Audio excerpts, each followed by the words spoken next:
Hi, I'm Paul Michael. I'm 27 years old and I'm a student majoring in molecular, cellular, and developmental biology. I started losing my hair when I was in high school, actually. I noticed that it started to fall out. It wasn't too surprising because all of my family, even on the women's side, were thinning or bald.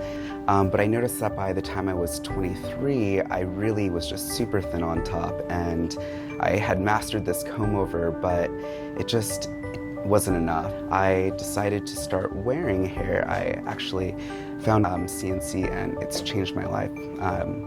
I don't worry about going swimming anymore. I don't worry about being at the gym anymore.